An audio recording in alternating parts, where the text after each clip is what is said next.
Welcome again to Joe Stunner Boxing. Let's talk a bit about the aftermath of Rolly Romero and Ismael Barroso, because I did a review of the fight video.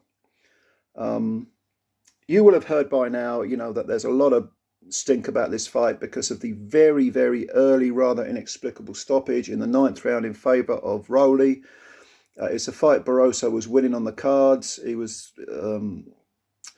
was up on all three cards, only by a point or two on one, but that's one guy had it. I think Steve Weisfeld had it 78-73. So, Barroso was winning this fight, clearly, and he'd also floored Rolly in the 3rd round. Rolly didn't have a clue what he was doing with Barroso. Barroso's a southpaw. Rolly didn't seem to know how to deal with the southpaw. He was very reserved throughout the fight, very...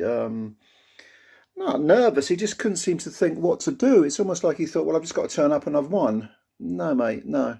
Barroso, 40 years old, going on 70 by the look on his wrinkled paper face. I mean, it's like screwed up brown paper, his face. I mean, he looks 70 years old. He can't only be 40. He's got to be at least 50, surely. And this was, of course, for the WBA super lightweight title, which was... had been vacated or taken off Josh Taylor. So what has Rolly done to get a shot at this vacant title? He got knocked out by Tank. What has Barroso done? At least he'd won 4 fights previously against moderate opposition, reasonable opposition. Was having one last run at the title, and he got it taken off him, basically. But the question, of course, is this corruption or is it incompetence? Okay, let's look at the case for incompetence. Well, Tony Weeks, he had a bad night at the office, and that's being kind. Yes, he scored the knockdown for Barroso correctly in the 3rd round. It was a backhand from the southpaw Barroso. Left cross, hit Rolly clean on the jaw. He staggered backwards into the ropes and slid down and wasn't hurt. But at least Weeks didn't say, oh, that was a slip, or they tripped over his foot, or sometimes you get that with a southpaw versus an orthodox fighter. But in the 9th round, even though Rolly suddenly exploded into action, almost like someone had woken him up and he was pissed off, he scored a knockdown, Rolly did, with a right hand that sort of swooped at Barroso, hooked him around the neck and sort of pushed him over. And if you look at it from there's a couple of camera angles. If you look at it from the side camera, you can see that he actually has push with his forearm. He pushes Barroso to the floor. Weeks called that a knockdown. All right, the referee can occasionally miss something, but it was a mistake, clearly. And then you had Weeks stopping the fight when Barroso was in one of the corners. Nothing was being landed. I think at worst there was a left cross from... No, was it now? I can't remember. It might have been a right. It might have been a right cross that it was a pushed punch. You know what I mean? It was placed almost onto the collarbone of Barroso, which pushed him back. And then nothing else landed, and Weeks stepped in and stopped it. Now, Barroso was looking knackered. All right, I get, but he's got that old face anyway, and his legs weren't. He had that old man look about his legs. You wouldn't say he was entirely shot, but he just looked old. He looked every second of his 40 years, or actually he looked every second of 50 years, but that's another matter. And in fact, the camera was in the corner when the stoppage occurred, live, like watching it live. And immediately, I mean, I was sitting there watching it on some sort of stream, and I immediately said, what is he stopped it for? That is clearly a premature stoppage. So let's move on to corruption, okay? Now, for corruption to exist, all 3 judges and the referee have got to be in the pockets of the promoter. In this case, it was Showtime Production, a PBC show. Al Heyman, you know the cast list, okay? And yet, all 3 judges had the fight for Barroso after 8. Okay, that doesn't imply that they're in the pockets of Heyman or whoever, or PBC. But it was an incredibly bizarre stoppage. Was Weeks in the pocket of PBC and Heyman? Obviously, I'm not going to say yes or no because I don't know.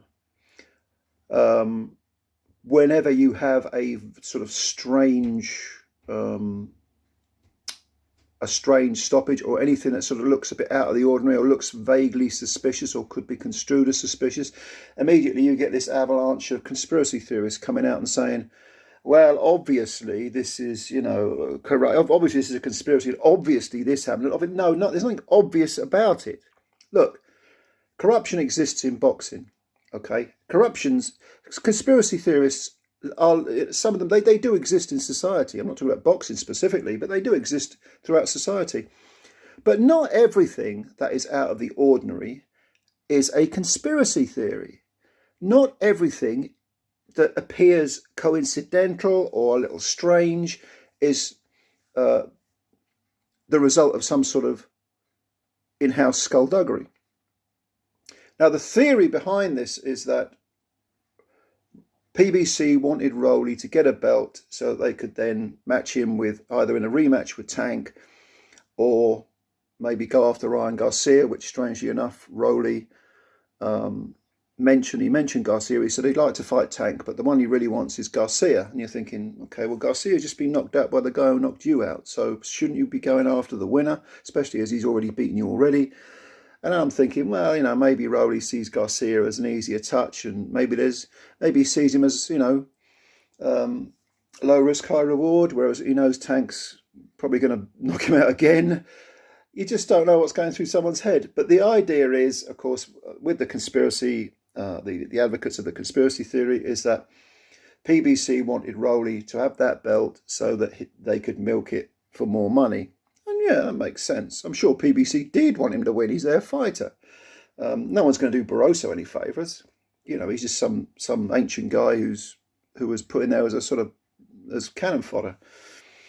But does that prove that there's corruption going on? Maybe. I'm not saying no. What I'm saying is you can't make the presumption, because although boxing does it, although corruption does exist within boxing, just like it does in society, so does extreme incompetence. And it could have been that Weeks was just plain incompetent. It could be that it could be that all that glitters is not gold, or that the impression that's given is not an accurate one. But it does look suspicious. It does look suspicious. I'm not going to say it doesn't. So what do you think? I know a lot of you have left comments on my review video, and you say, "Oh no, this was bent. This was clearly a set up job." And, we're not talking in modern boxing with brown envelopes stuffed with money being pushed under restaurant tables to whoever. Corruption exists in a far more subtle way these days. It exists with people being wined and dined if they're officials, with referees being, shall we say, given better jobs if they side on with the house promoter, or shall we say the more powerful officials, the more powerful promoters and commissions. Everybody knows who the in-house fighters are usually. If you're a ref that goes, or a judge that continually goes against the in-house fighters, which you may be quite justified in going against them because they're the ones that are losing, but you're not going to necessarily get a call back for other gigs. And with it, the nice bit of whining and dining and the nice plush hotel room and all the rest of it. So yeah, situations can be manipulated. Politicking does go on all the time. And so would you call that corruption?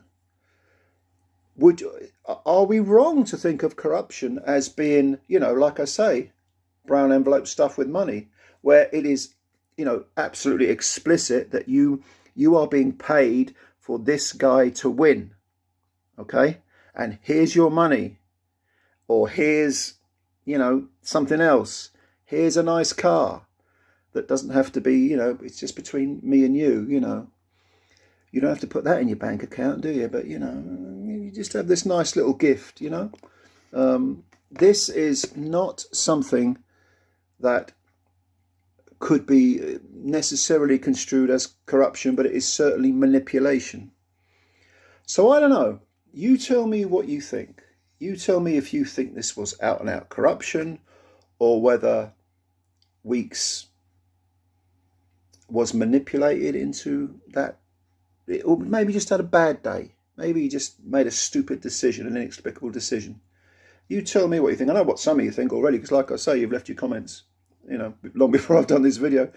But whichever way it is, clearly Barroso was jobbed. Clearly the power brokers have won this one, whether it's through illicit means, or whether it's through incompetence, or whether it's just through legitimate means, in the sense that the fix wasn't in, it just panned out for them. But let me know what you think. You tell me what you think, because I want to hear your opinions. What defines corruption? That's really a question I want to put out there. How do you define it? Is there any difference between corruption and the massaging and manipulation of officials? And when I say officials, I'm not just talking about judges and referees. I'm talking about commissions. In this case, it was the Nevada State Commission. Do promoters have, and advisors, to use Heyman's word? Of course, he's not a promoter, is he? Perished the thought, Alley Act and all that. Do they have too much power? Enough power to actually influence commissions? You tell me. Give me all your opinions below. I like reading them. And of course, as always, thank you for your time. Thanks for listening to this video. Hit the like button. Hit the subscribe button if you don't mind. And I'm looking forward to replying to your comments.